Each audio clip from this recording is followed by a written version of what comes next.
Do you have a story to tell? Everybody raise your hands because everybody has a story to tell. And we're going to tell you how we can help you tell your story so you can make a bigger impact in the world and inspire people. Hello, Heidi. Hey, Francine, how are you this week? I have been very, very productive. Oh, right. I always like to hear that. Yes, very productive. I have been doing so many brainstorming sessions with potential authors for this Believe You Can anthology book.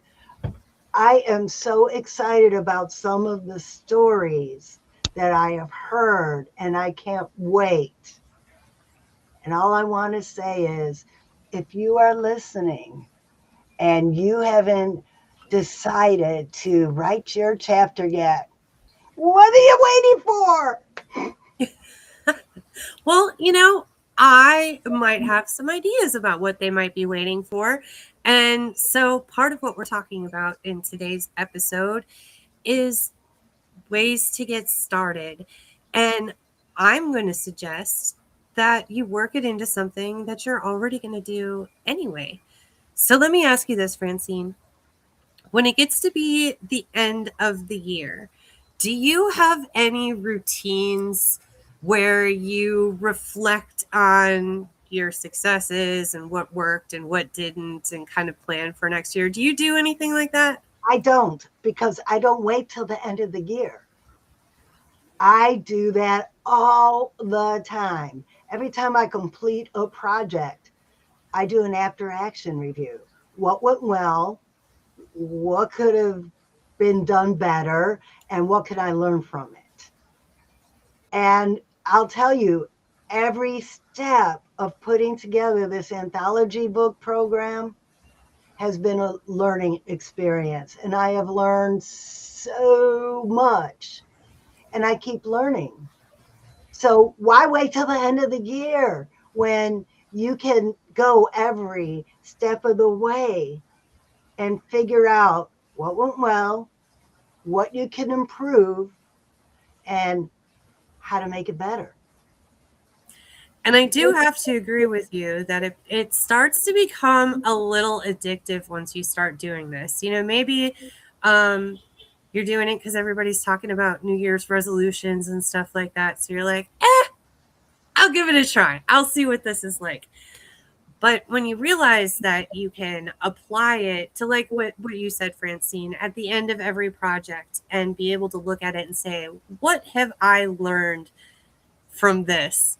I just finished one of my diamond paintings this weekend, and I feel like I learned a lot from that project too. And every time I'm starting to pack stuff away, I do reflect about what did I learn about this? What is the new thing that I'm going to see if it exists because it would be better if this tool worked better or something like that, right? But have you ever thought about these little lessons at the end of each of your projects as a story? Absolutely. Oh, yes, absolutely. And sometimes the story just develops into a reel on social media. Sometimes the story gets tucked away in my story bank. So when I go do a 45-minute keynote address, I have all of these stories in my brain. Public speaking tip, everybody. That's how you do this. If you are not a public speaker and it's funny, if you're not a public speaker, most people don't want to be, but you're going to find that you need the skill sometime in life. I was just talking to another author about that today. And the best tip I could give is start collecting your stories. Put them at 1 to 2 minute stories. Rehearse them in your mind. Keep them a spreadsheet or old fashioned recipe box and go through them occasionally. Then, when you have to stand up and speak for 10 minutes, just think what 3 stories apply to what you're doing. And then all you have to do is attach an intro and a conclusion to it. You got your 10-minute speech. So I am constantly collecting stories. So while I was standing up there, I didn't have to write this 45-minute keynote address and memorize it and stress over it. I just had all of these stories. And somebody asked a question, and I said, "Oh, yeah, I've got a story to tell you." And I told the story of how I found essential oils. So that's something to keep in mind if public speaking frightens you. And you know that becoming an author means that you're going to have to get up on a stage or in a podcast or do some form of speaking.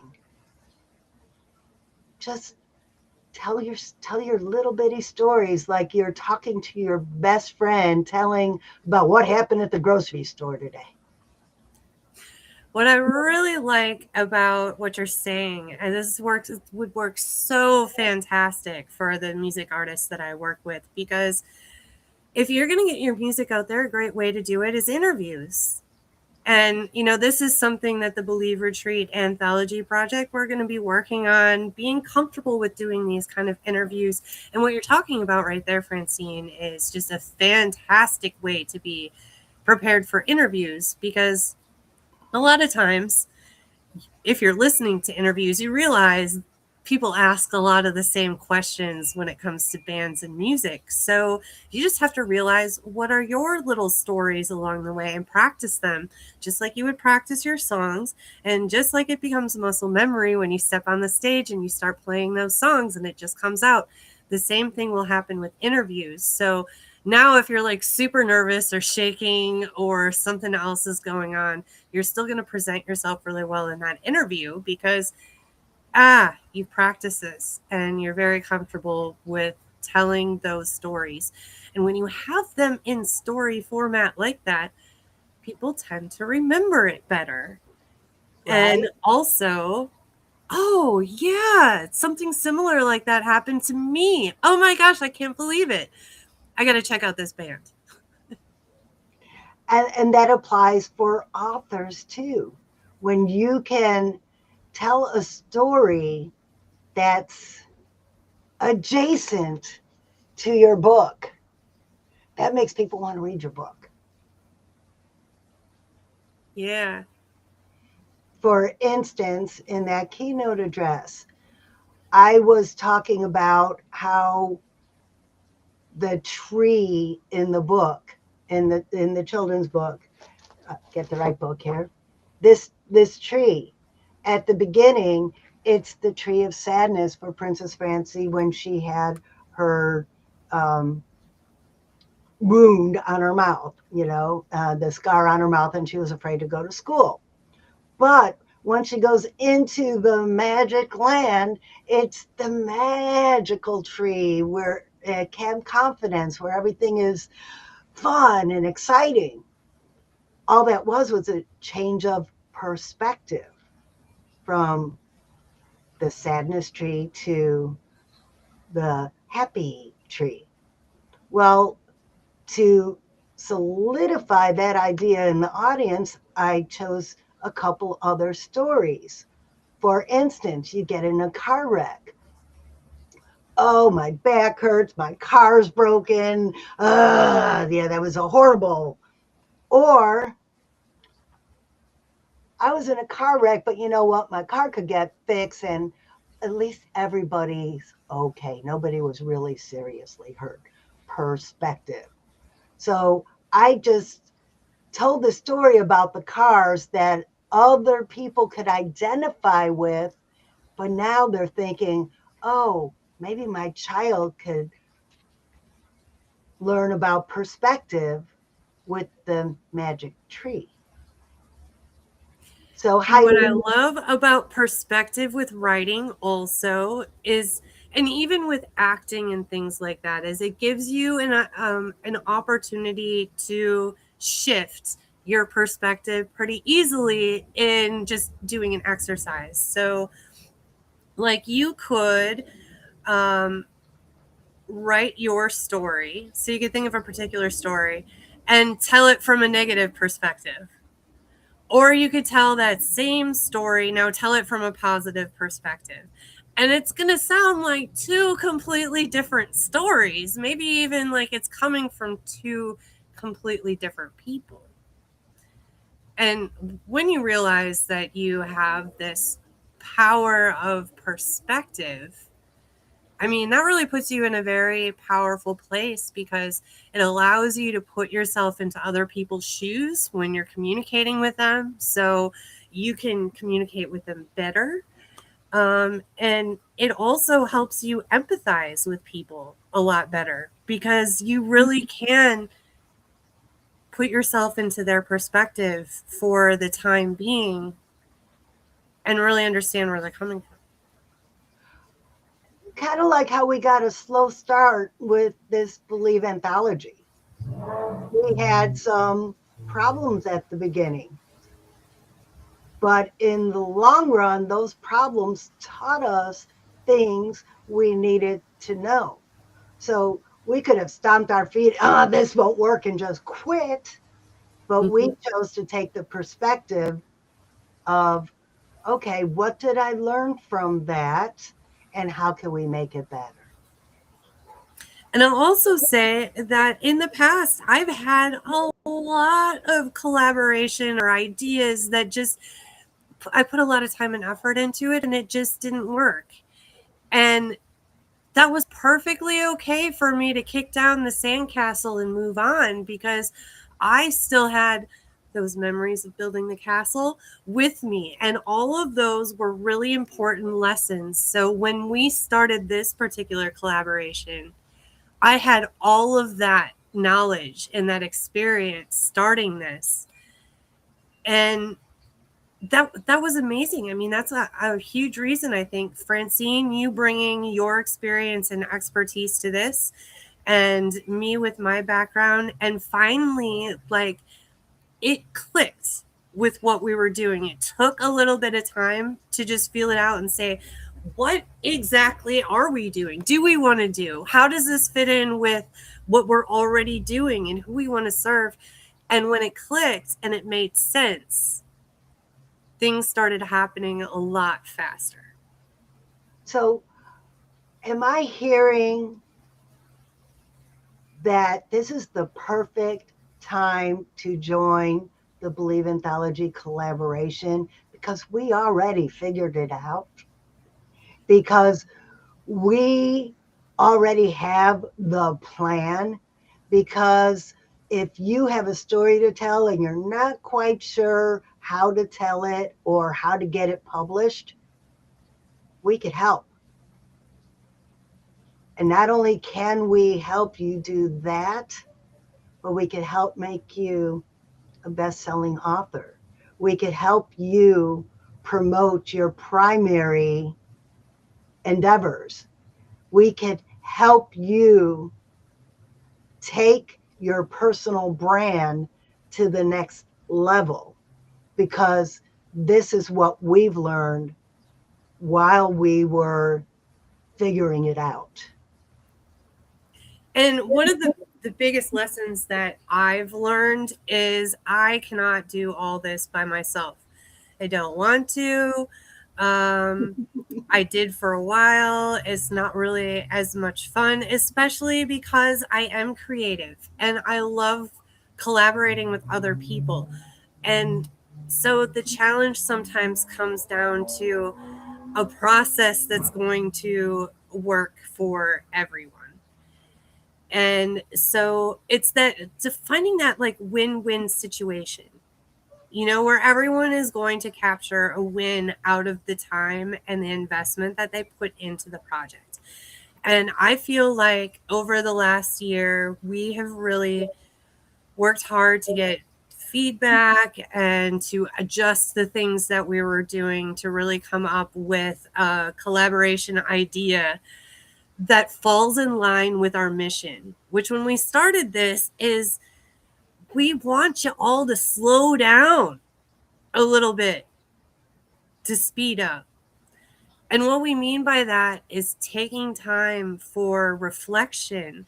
And these topics that we talk about in the Believer Retreat are not just business topics of, oh, how do we build our audience or how do we find the next clients and things like that. No, what we're talking about is a whole life experience. How do you make sure that you're feeding your mind and you're learning the things that really enrich your life? How are you spending enough time with the relationships that are meaningful to you? How are you building and meeting new people, which opens up more and more opportunities for you? It's very easy sometimes to just want to stay home and be a hermit and not go anywhere. But everything that you have been thinking about is outside of your comfort zone. And with people, probably a bunch of strangers that you don't even know. And when you get the right people together working on a particular project, there is some sort of magic that happens that you cannot capture by yourself in your own home office. You know, I hear writers talking all the time about setting aside blocks of time to sit there and write and forcing themselves to sit there and write and not getting anything accomplished. And then we have one brainstorming session where they take, Heidi, where you take all that notebook full of ideas and we just talk it through. And then it's all of a sudden, oh, you're writing again. You're writing. So that slow down to speed up instead of forcing yourself into that box of, I'm just going to sit here until something happens. Sometimes you need to get another perspective. There's that word again, another person's perspective, because you see it through the blinders of having lived it, where other people see the big picture. And you might be missing something in the peripheral that the other people in the room will capture for you. So that's the big concept of slow down to speed up, is take some time to join a community of people who could fill in the blanks for you.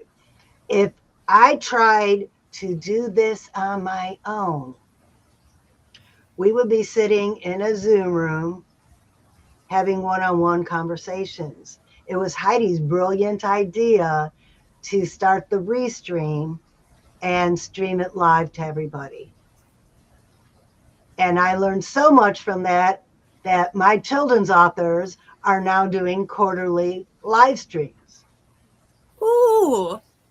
Yes, we streamed live last weekend, 4 hours on Saturday, 4 hours on Sunday. So everybody, hey, catch the replay. Go to my go to my YouTube and catch the replay of that if you are interested in learning more about 18 wonderful children's authors.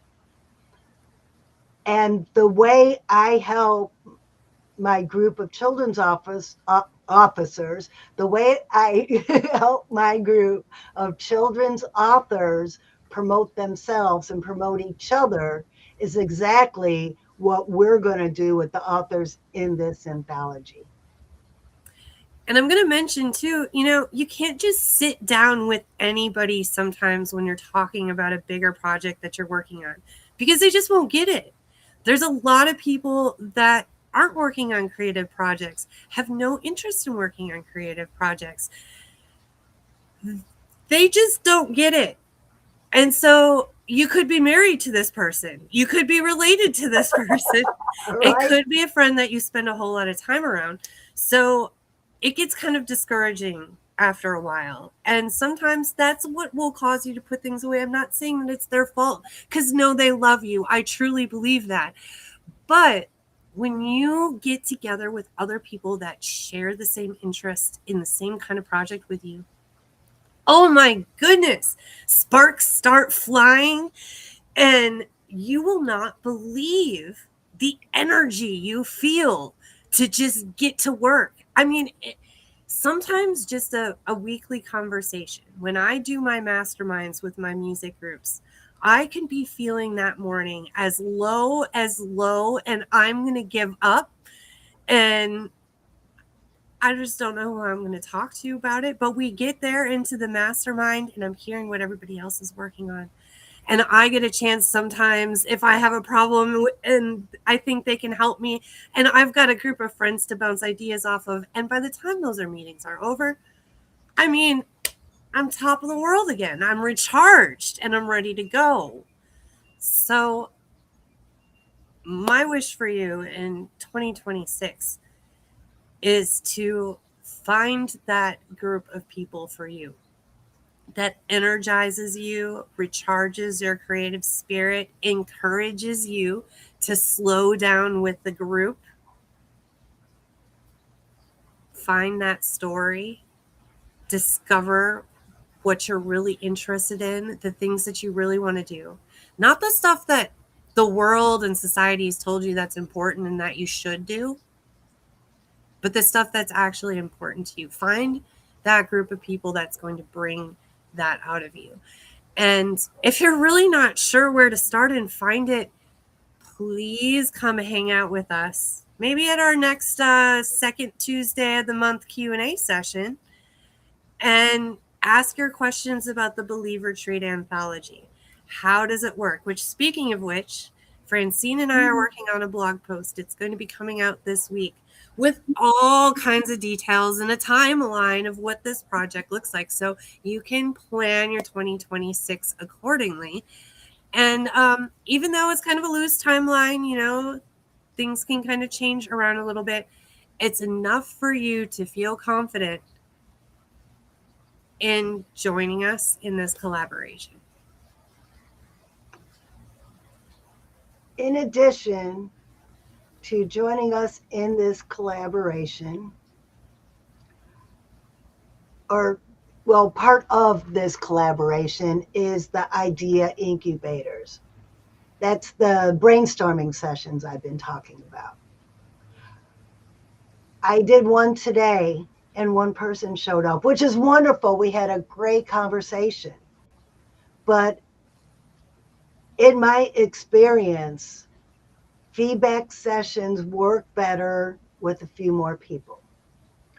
So I want to know, when is a good time to hold these sessions? I want to hold them like Tuesday mornings at 10, or would Wednesday evenings be better for you? Or should I start to do some on the weekends? When are you available for these idea incubators? So I have an idea of when people are able to join me, because it is just so much more fun when more people are there. I love one-on-ones, but it's kind of like a fire. 2 pieces of wood like this, you light the fire and you get a little fire. You throw another log on the fire and it glows a little bit more. Throw a couple more logs on it and sparks fly. And that's what I like doing in these brainstorming sessions. And the more bodies we have in the room, the more sparks fly. It's like hot potato, but for ideas. I love it. Great analogy. Great analogy. Yeah. So, I guess to wrap up this conversation today, as you're reflecting on what happened in 2025, your successes, what didn't go so well, what you would like to go better in 2026, realize all of the stories that you've been collecting in this last year. And that one of those lessons, many of those lessons, are going to be really valuable for someone else to hear. So if you think that you're ready to tell a story, get it published, and not have to worry about how the heck any of that stuff works, and do it with some cool other creatives, I hope you come check out the Believe Retreat. Oh, let me see. I feel like we have a screen with Oops. don't we have one with our website The 2-book bundle's still on. And then as soon as you get that, I have a question for you. Uh-huh. Okay. We've been talking about joining the Believe anthology. And Heidi's writing her chapter for the Believe anthology. Am I correct in saying that that is going to turn into a full-blown book after the anthology comes out? Am I going to write a full-blown book after the anthology comes out? Uh-huh.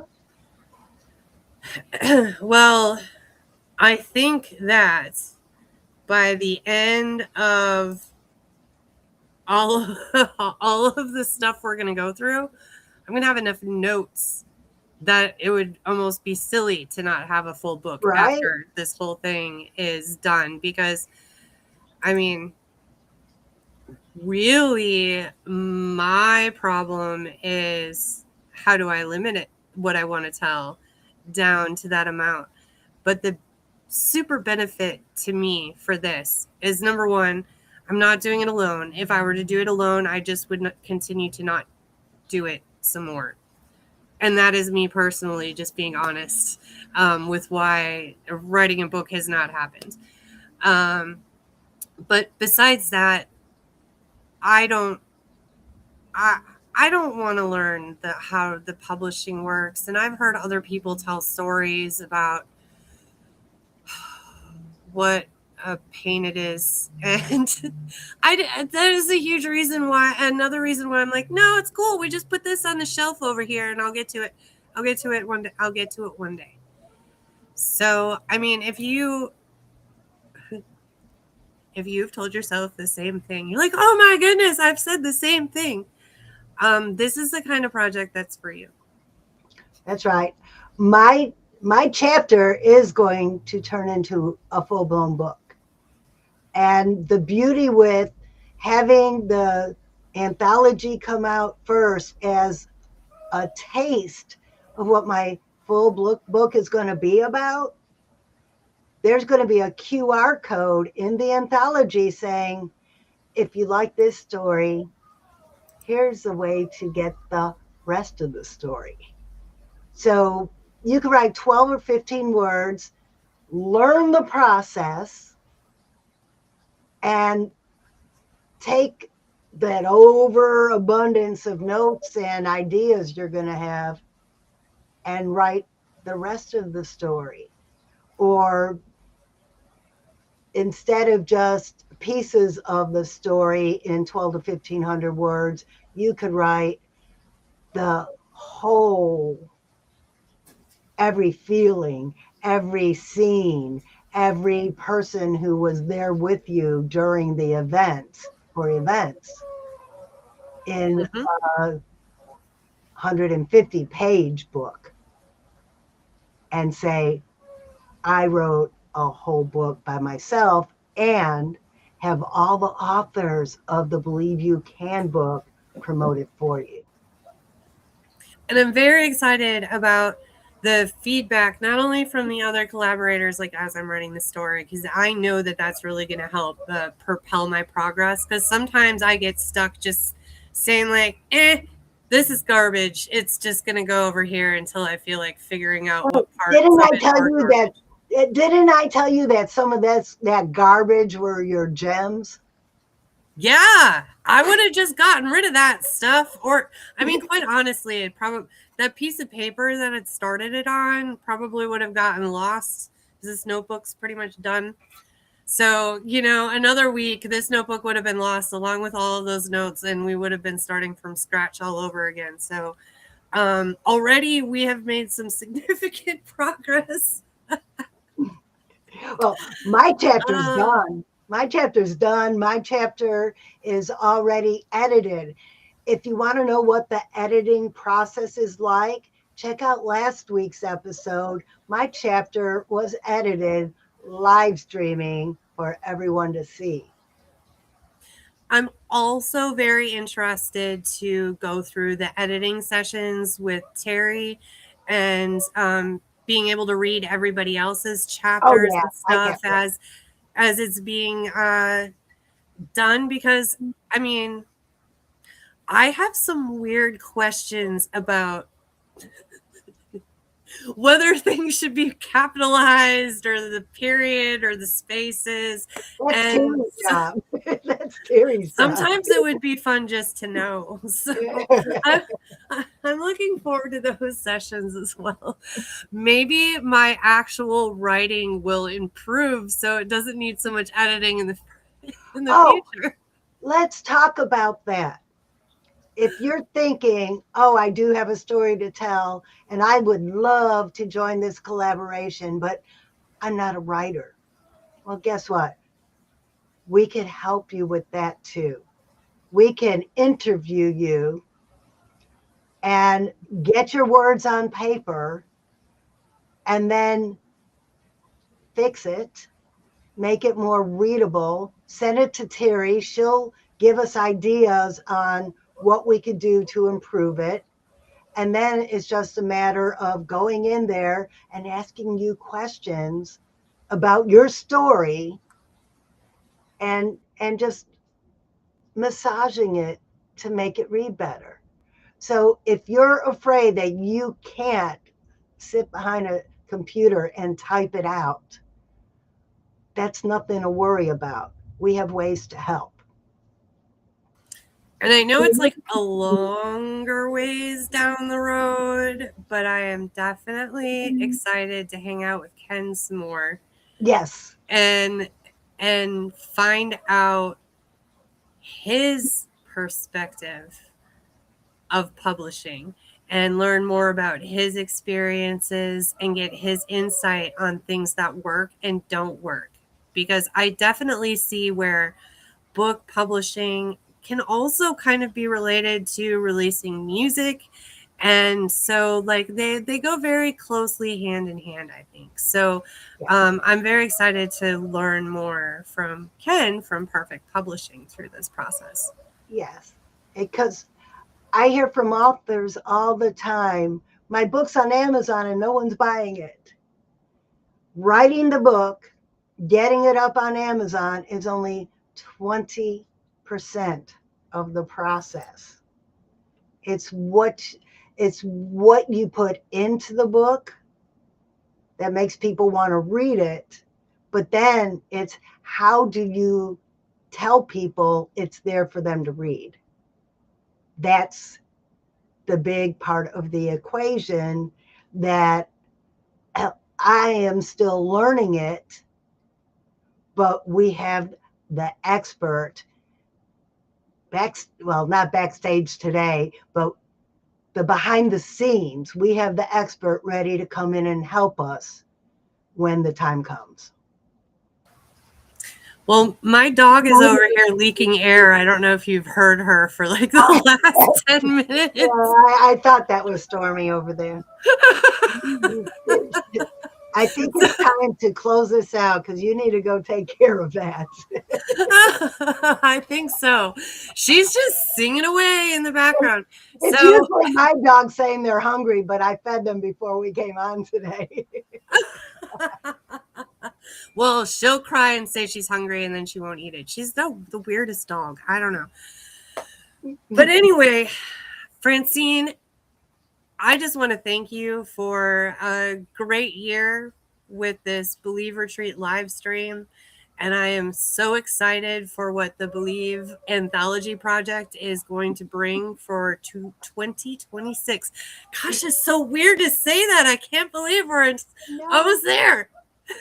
I know 2026 is going to be our year. So Yeah, baby. join us and come along on the ride. So we are kind of saying, oh, Merry Christmas, Happy Holidays, and Happy New Year, because this is our last episode Happy of Hanukkah. Happy Happy Hanukkah, Happy everything. Somebody said that everything. to me today, and I'm like, Happy Kwanzaa. yeah. Happy everything. Happy everything. So, if you can conceive it, you can believe it, and you can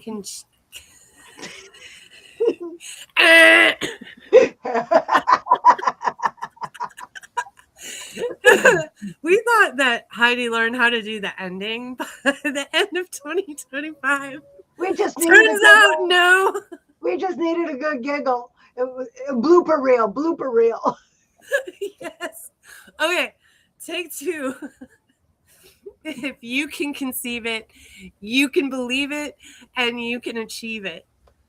From the head to the heart to the hands. Yeah. You can. All right, you guys. See you guys in 2026.